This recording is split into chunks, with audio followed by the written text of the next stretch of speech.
Hello, my name is Matt Bird, and welcome to the PublishU Podcast, where we feature the real life stories of authors from around the world. Today, I'm joined by Karen Lombard from Durban in South Africa, who has written a book called The Warehouse of the Mind. Hey, Karen, great to see you. Nice to see you too, Matt. Hey, just confession. Obviously, I read your name as Karen, but I know it's Karen. So let's just see how we do, Karen. We'll be Um, fine. so I answered Durban, it South both, so it's good. Africa is one of my most favorite places in the world, South Africa, and Durban has a beautiful, beautiful climate. So tell us about what you do in Durban, Karen. So, I am a parenting and play coach, which sounds a little complicated, but really I sit between the confused parent and the expensive psychologist. And I really try and help parents find ways to communicate with their kids in a way they understand. Beautiful, Yeah. beautiful. So when is it that you get involved with a parent and child? So, pretty much at any stage, whether there's been trauma, whether children are struggling with anxiety, ADHD, struggling at school with friendships, anytime a parent is overwhelmed and they're kind of going, I don't know where to turn next, that's when I come in. Karen to the rescue. Karen to the rescue. I love that. And then when it's above my pay grade, then I refer, Yeah, there we go. which is So tell good. us about, I mean, obviously, change any names or circumstantial details, but tell us about a parent and child you helped recently. Recently, I think one of my favorite stories is a child who hadn't spoken at school, not one word, for almost 3 years. It's a condition called selective mutism. So, when a child feels unsafe for any reason, whether it's emotionally or physically unsafe, they choose not to speak. And this child had not spoken for almost 3 years at school. And I worked with the child for about 8 weeks. And at the back end of last year, they had an assembly, and this child put up her hand, and the teacher, expecting the child not to respond, said, Yes, would you like to answer? And she answered. And it was the Wow. first time the teacher had heard her voice. It's the Oh first my time she'd goodness. spoken.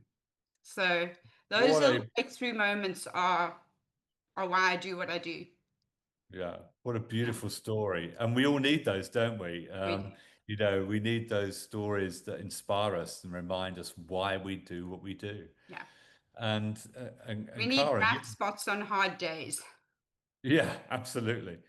And I mean, Durban, South Africa, what a beautiful place to live. I mean, I wouldn't live anywhere else in the world. I can completely understand Yeah. that. And is the sun shining today? I mean, when is it not shining in Durban? Very, very rarely, but we have all been complaining a little because it has been brutally hot and humid. But today we have got an absolute perler. It is Oh, gorgeous today. oh my goodness. Well, thank you for taking a little bit of time out to come and chat with me about your book. I'm so Woohoo! excited. So Yay, my book. the Warehouse of the Mind is now published. It's available across South Africa and around the world. I mean, Karen, Crazy. how does that make you feel?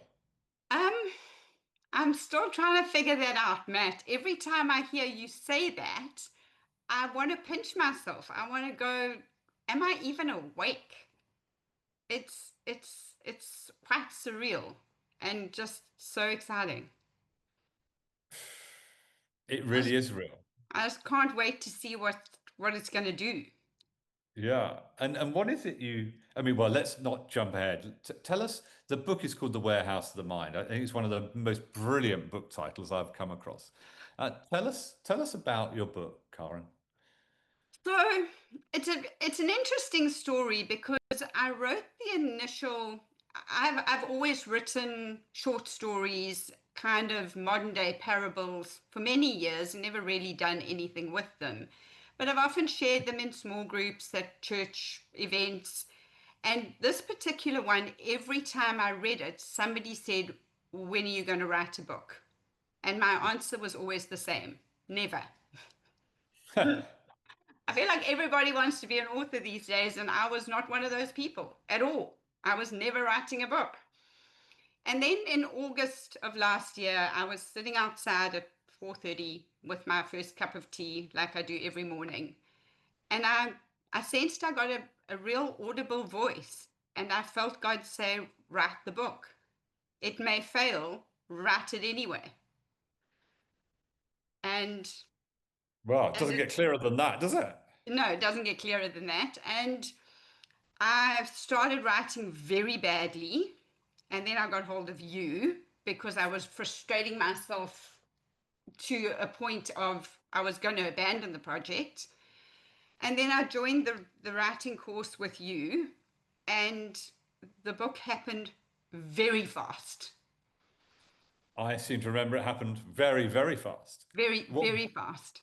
so, Um, so what made the difference, Having Karen? structure, Yeah. having a plan, knowing what each chapter was supposed to be about, and having a flow and just having a team, having the Mm. group kind of cheering each other on, and the accountability of the weekly check-ins, that was helpful. But Mm. I think having structure was having some direction on where I was going with it Yeah. Yeah. made made all the difference. Funny story. Between Christmas and New Year, I was at home alone for a lot of time. And so I wrote, I think you will remember, I went from probably 8,000 words to 30,000 words in a matter of, I think it was 12 days. Yeah. To the point that I got up one morning and I looked in the mirror and my eyes were bloodshot. I actually looked as if I had been taking some sort of illicit substance, um, and I'd hurt my eyes. I didn't realize that I'd been writing anywhere between 14 and 16 hours a day because it was just flowing out of me like water out of a Unstoppably. damaged fire hydrant, and I actually hurt my eyes. But Karen. there it was. The book emerged very The book fast. emerged. And The Warehouse of the Mind, I mean, what a brilliant title. Tell us about the heart of your book, Karen, this book that just downloaded. So the idea is that if you picture your mind as a warehouse and all your thoughts and tasks are the boxes that are stored in your warehouse, then the idea is getting clarity on what's in those boxes and learning to right size them helps clear the clutter and helps you live more freely. So each chapter is a box. So there's a hurry box, there's a memory box, there's a dress up box, which is about the masks we wear. And the idea is that you can work through the chapters and there are very practical tools on how to right size those boxes and find ways to just live with more joy.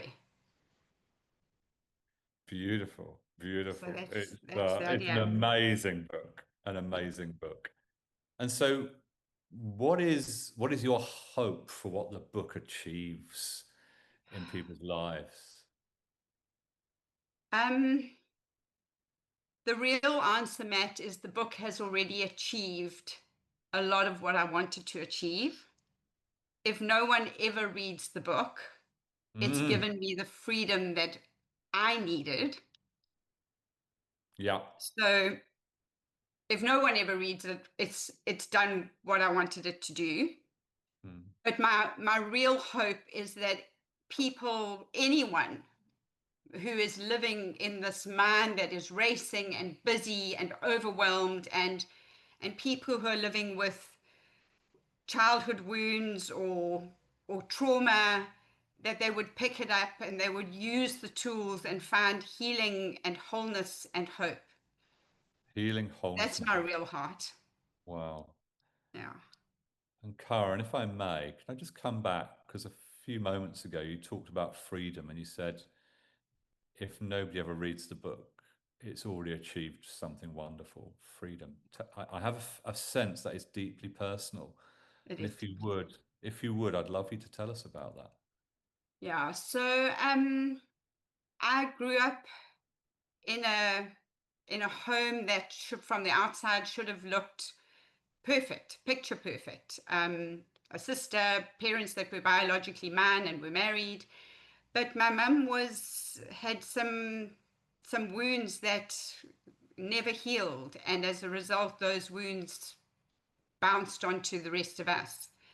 And so I grew up very fearful, and I carried that fear into my adult life and became a real people pleaser. And it played out into my parenting, into my marriage, and towards the middle of last year, a marriage of 27 years and a friendship of 36 ended, and I was broken. And this book has given me the courage to live again and permission to never live small again. Mm. It's given you permission to live again. In what way do you feel this book has given you permission to live again?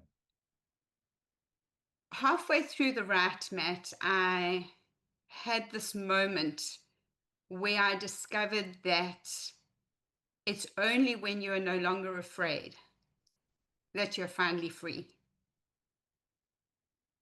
And I made myself a promise that I would live with only one fear, and that is the fear of wasting one day of this beautiful, brave life God has given me. And I'm trying to be really intentional about that. When I get into bed every night, I lay my head on the pillow and say, today wasn't wasted because. Yeah. Yeah. Thank you, Karen. That is so, so beautiful. Yeah. And it's often, you know, as authors, we write the books for people, but often there's something deep that's happening within us at the same time. Yeah. And some authors are conscious of that, as you are. Yeah. And some authors are not conscious of it, but it is a beautiful and a powerful thing. So Yeah. thank you for being so honest. And my real humble hope is that God will use this to do immeasurably more than I could ever imagine in the lives of people as they heal. Mm, mm. Wonderful. Well, Karen, thank you so much No, thank you, Matt. for, for joining Because us today. without your help, this book would still be bouncing around on my computer in little bits and pieces. And I'm just so excited that it's done and it's out and it's Woo! ready. It's here for the world. Yes. And the read on Audible was such fun too. So Yeah. the Right, fact it's that like it's reading your book to yourself. reading my book to myself is really cool. It was really Really. a really fun process. Oh. Well, Karen, thank you so much for joining us today. And thank you to you all for listening to the PublishU podcast featuring the genuinely real life stories of authors around the world. And if you're interested in becoming an author like Karen, please do visit our website, www.publishu.com, publishu.com. And if you enjoyed this broadcast, please subscribe for more. Thank you so much for joining us, and goodbye for now.